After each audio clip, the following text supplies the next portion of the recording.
पास पहुंचे और बोले महाराज आज से तुम्हारी सेवा हमें नहीं करना। काहे? बोले ये बताओ ये नारायण कौन है? यमराज बोले धीरे बोलो। कहे नहीं नहीं बताओ ये नारायण है कौन?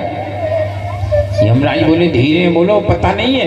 यहाँ जितने पापी बंदे हैं इनके कान में अगर नारायण का नाम पहुंच गया तो सब नारायण ही के हो जाएंगे, अपनी तो दुकानदारी ही खत्म हो जाएगी।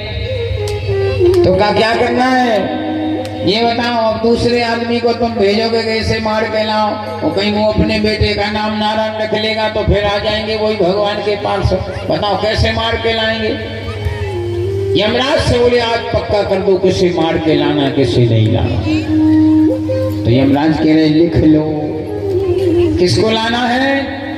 देखो जिह्वान भक्ति भगवत गुण नाम ध्येयम चेतसनाय स्मृति तस् चरणारविंदम।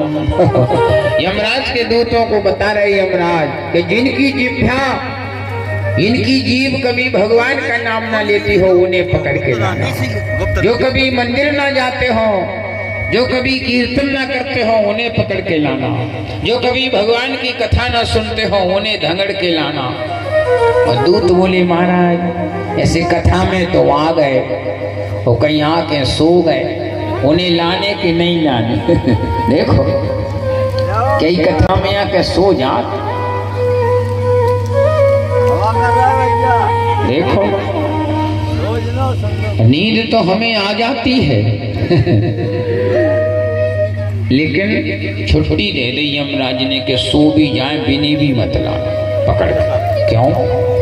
तो देखो अगर वो घरे सो गए तो काम मिल रहा ना कछु। वही अगर कथा में आके सो गए तो एक आध बार तो नींद खुलेगी। और कहीं कई बार ये बोल दी तो वही बहुत घरे कहाँ से बोल पा रहे जी बताओ है?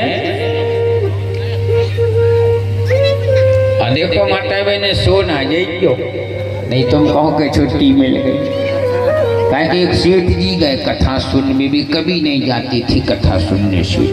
और उनकी कपड़ा की रही दुकान तो वे तो बिल्कुल ही न जाना थी कथा में कि कथा होत कैसी।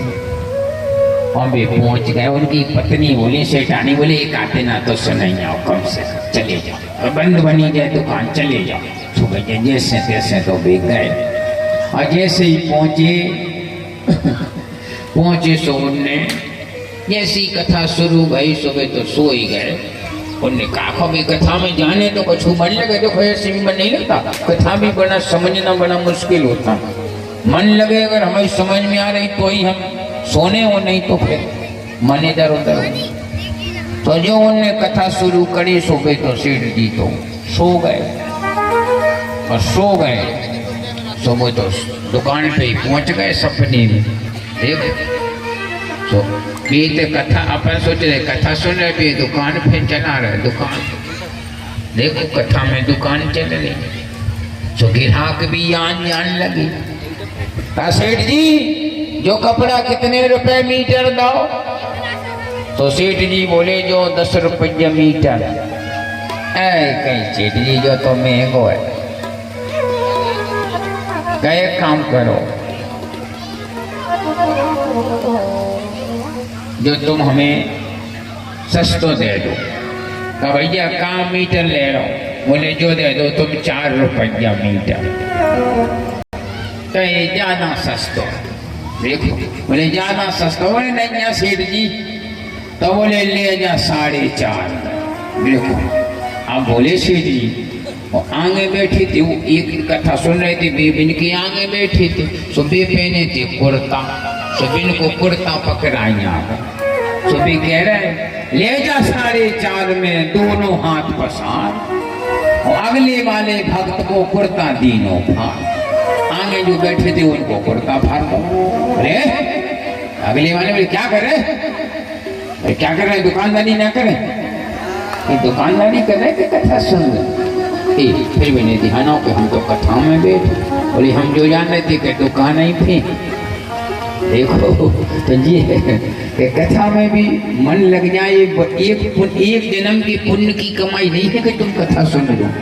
कथा सुन लेना, अनेक जन्मों का जब पुण्य इकट्ठा होता है तो कथा सुन पाते हो। एक जन्म के पुण्य से तो आके बैठ सकते हो, लेकिन गारंटी नहीं है कि कथा ही सुन रहे। भाई कई लोग बिहार में आते कि भैया भाई हमारी कथा में आए थे तो हम बिनकी में फिर हैं। कई लोग सोचते कि चलो घरे टाइम पास नहीं हो रहा, थोड़ा हुआ तक फिर आए तो टाइम पास है। कई प्रकार से आते हैं सुनने। तुलसी पिछले जन्म के पाप से हरि चर्चा न सुहाय, के सूबे के लड़ मरे के उठ घरे भग जाए। कथा सुन लेना, एक कई जन्मों का पुण्योदय होता है बस। तो देखो, अच्छा भगवान नारायण का नाम लिया और ध्यान से सुनना तो अजामिल का उद्धार हो। और अगर देखो कोई तुम्हें छाती पे बंदूक लगा दे कि तुमने भगवान को नाम लाने कि हमने गोली दी, तो बताओ ले हो कि नहीं? हाथ भी उठाइयो जो पूरी ताकत से भगवान को नाम लिया।